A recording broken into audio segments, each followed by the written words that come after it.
kalsada. Ang talang buhay ni Carmela. Ang Maynila ay tahanan ng napakaraming tao. Ito ay nakikita bilang isang daan tungo sa isang bagong buhay. Isang pagkakataon para sa kadakilaan at ang kasukdulan ng mga pagsulong na ginawa sa bansang ito. Gayunpaman, ang Maynila ay madalas na inilalarawan sa medya sa pamamagitan ng mga salamin na may kulay rosas na nilululahati ang pakiramdam ng lungsod habang sadyang kinakalimutan ang mga problema na sa loob. Ito ang katotohanan. Lalo na para sa mga lugar na karaniwang kilala ng mga tagalabas bilang mga puok para sa mga may kaya sa buhay. Gaya ng mga daan sa gitna ng Universidad ng Santo Tomas at ng Far Eastern University. Upang mas maunawaan at maipakita ang mga buhay na ito na nagtatago sa simpleng paningin, nagpasya ang aming grupo na lumabas sa FEU upang maghanap ng mga kalahok na handang magbahagi ng kanilang mga kwento. Narito, nakilala namin ang isang ina sa labas ng lansangan ng UST. Habang siya'y nagtatrabaho, ay akay-akay ang kanyang dalawang anak. Nagkaroon kami ng pagkakataon na makuhaan ang kanyang panayam. At siya naman ay lakas loob na pinamahagi ang kanyang kwento. Ito ang ruta ng isang pangarap sa kalsada, ang buhay ni Carmela. Good afternoon po, ate. Ano po pangalan niyo? Carmela po.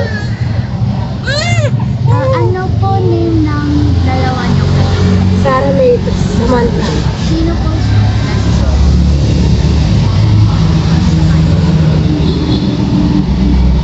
Sino po kasama niyo ngayon dito sa Manila?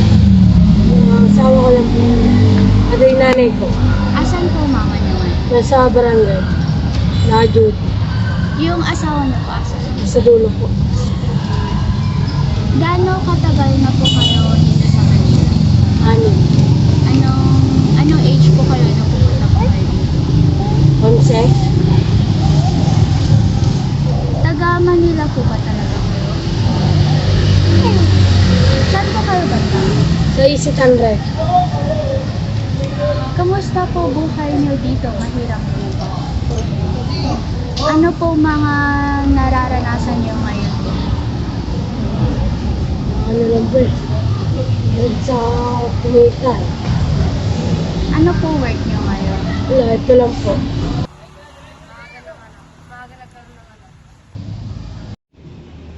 Gaano po kahaba ang oras ng trabaho niyo? 10 hours. Anong oras po simula at tapos ng trabaho niyo? Simula po pag may pasok alas 3. Natapos po ako ng alas 10 ng gabi. Anong araw po? Araw-araw po. Sapat po ba kinikita niyo para sa pang-araw-araw na kabuhayan niyo po? Pag malakas, kumikita po ng 500. Pag mahina, 300, 200 na po. Hindi po ba bitin yung kita niyo para po sa ibang bagay niyo po? Hindi naman. Kasi pares ko naman po kami dinisiskarte na asawa. Paano niyo po hinahati o pinabudget po yung pera niyo sa gastusin po? Wala po.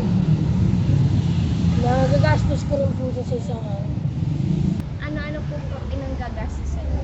Bibili lang po ako ng diaper ng mga bata. Tapos pagkain lang po namin. Ate, nakakatanggap po ba kayo ng tulong mula sa gobyerno o kahit sino man? Po. Bale, sarili niyo lang po talaga yun. Opo. Pero kung makakatanggap mo man po kayo, ano pong po ng mga gamit ng mga bata. Nakatapos po ba kayo ng pag-aaral? Hindi po. Grade 5 lang po.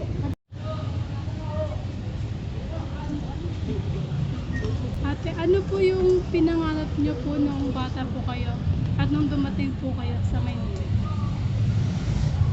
Maging teacher sana. Nais niyo po ba bang ipagpatuloy yung pag-aaral kung mabigyan po kayo ng opportunity? Opo. Papalarin po. Bakit niyo po gusto maging teacher? Para sumatulong sa mga kabataan. Ano po yung pag-aaralan niyo po pag bumalik po kayo sa pag-aaral? Lahat po. Lahat po. Walang pumatapos. Saan po kayo naninirahan pati yung pamilya niyo po tuwing hindi po kayo nagtatrabaho? Sa Galicia po. Saan po sa... Dito sa may kabila. Ay doon lang, malapit lang po. So, mga alas 3 po pumupunta po kayo dito para lang po. Okay. Then, kontento po ba kayo sa tahanan niyo po ngayon? Opo. Parang paano mo po madidescribe yung tahanan niyo? Maayos lang po. Yung may ano naman po, mga parang ganyan tahanan. Maliit po siya o malaki? Saktuhan lang po. Kasya naman po. Dito po sa area po dito, madalas po nagkakaroon ng baha. Naapektuhan po ba kayo? Oh, Kapag may baha po ba dito, area na to, naapektuhan po ba tahanan nyo? Ano po? mahirap po kumita ng pera pag may ganyang ba. Yung tahanan nyo po ba, nababaha pa ba? Hindi naman po. Di naman po. Nasa taas po ba kayo? Taas po. Ah, Kanino ko ilan ulit? Hindi ko nakuha nito. Tanong mo ilan ulit? Hindi ko nakuha. ilan ulit kayo sa pamilya nyo? 4 po. Ikaw po, tas asawa nyo pa, tas yung dalawa nyo anak? Paano po kayo naapektuhan kapag may bagyo po o may lindol? Wala pong pumaparte pag may ganyang ba. Kaya kumukundi po yung gusto niyo po ba makalipat po kayo ng tahanan? Yung papalarin. Kapala, saan po? Yung mas maayos pa na tirahan. Kasi yung yung pinutulugan po kasi namin, napapasukan po ng tubig. Pero hindi naman po nababa. Kasi sila po umakyat sa agdan. Ano po ang pangarap niyo para sa inyong pamilya? Nakapag-aral po yung Ilang taon na po sila? Ilang taon na po? magdadalawang taon, 1 month. Ayan po ang bunso ninyo. Yun din po ba ang pangarap niyo para sa inyong anak? Opo. Ano po yung nakikita niyo na magiging future nila? Kasi gusto lang po sila. Okay na po ako doon. Basta po masaya sila. Kapag tapos na po sila ng pag-aaral, okay na po ako. Ano po yung ayaw niyong mangyari sa inyong anak? Na nangyari Kaya po po sa sila sa akin. Maaga ng anak. Maaga nagkaroon ng anak. Mahirap po ang maagang magkaroon. Mahirap po. Ano po yung maipapayo niyo? Na sana, umayos silang mabait at may tao sa akin. Huwag po silang gumaya sa akin. Ano pa po yung mga aral na maibibigay niyo para sa mga anak niyo? Ganun.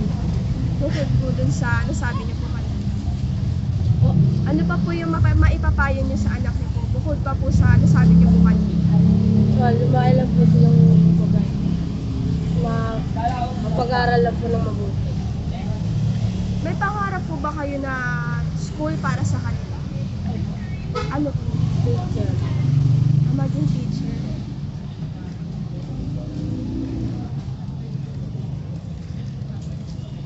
Ano po pangalan? Samantha po. Plus Sarah May. Ano po yung school na gusto niyo po? Ano pong pangalan ng school? Mabini Elementary sa Mabini? Saan po yun? sa may Isitan Recto po. Doon din po ba kayo nag-aral noon? May mensahe po ba kayo para sa mga estudyante na makakapanood po ng dokumentaryong ito? Meron, meron naman. Ano? Lumaan po silang mga pag-aral na mabuti. At huwag po gumaya sa na maaga pong magkaroon ng anak.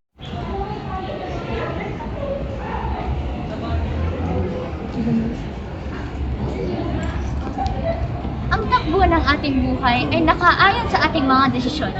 Kaya mahalaga pag-isipan ang epekto nito sa atin at sa mga taong makakasama natin. Dahil ang isang desisyon ay magbabagong kurso ng ating buhay na hindi man mapapalitan at mababalikan. Sa kabila ng mapangapi at mahirap na buhay ni Ate Carmela sa lungsod ng Maynila, napursihin niya pa rin buhayin at bigyan ng magandang kinabukasan ang kanyang pamilya, lalo na ang kanyang anak.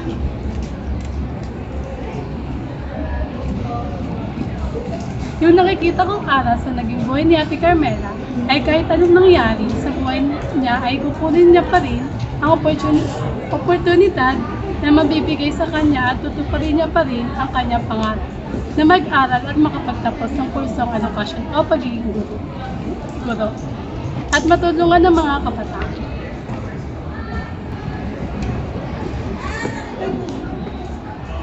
Nakita ko kung gaano niya mahalin yung dalawa niyang anak. At para sa akin, isa ito sa dapat tularan sa kanya. Kahit paulit-ulit niyang sabihin na sana huwag siya tularin ng kanyang anak. Nakakamangha siya bilang isang ina. Hindi niya sinukuan ang anak niya at ang mismong buhay niya.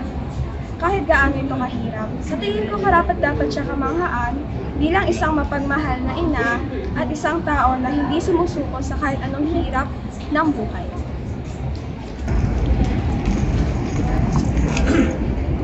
Ang aking natutunan sa aming dokumentaryo ay pahalagahan ang mga bagay na meron tayo ngayon at makinig lagi sa mga payo ng magulang dahil ayaw nila tayong mapasama. Patuloy magsikap para sa mga pangarap natin para sa ating kinabukasan. Huwag mawalan ng pag-asa sa pagpapatuloy ng ating pangarap at kung mayroon mang oportunidad, kunin natin ito. Isa ding natutunan ko sa aking guro ay kung ano ang naging desisyon mo ngayon ay magkakaroon ng malaking epekto sa kung sino ka bukas. Ang buhay nila ate ay simple lamang, namumuhay na marangal at marunong makontento. Kaya noong nalaman ko ang kwento ni ate ay marami akong natutunan at napagtanto sa buhay na dapat ako ay magpasalamat sa kanong meron ako ngayon at makontento dahil sa sitwasyon ko ngayon ay certain na ako sa buhay. Dahil nabibigay ng pamilya ko ang mga pangangailangan ko, kaya nais kong pagbutihan pa ang pag-aaral ko para maibalik ang paghihirap ng ginawa ng pamilya ko para sa amin. Sa 2 araw na nakilala at nakasama namin si Ate Carmela, aking mas naintindihan kung gaano kabibliyeho ang buhay ng aking minsan nilalain. Nataas ang aking respeto kay ate sapagkat ginawa niya ang lahat para lang masustensyahan ang pangailangan ng kanilang pamilya. Ang nakilala namin sa dokumentaryong ito ay hindi lamang isang mabait na babae na nagtatrabaho sa tarinong sikap upang mabigyan ng magandang buhay ang kanyang mga ina.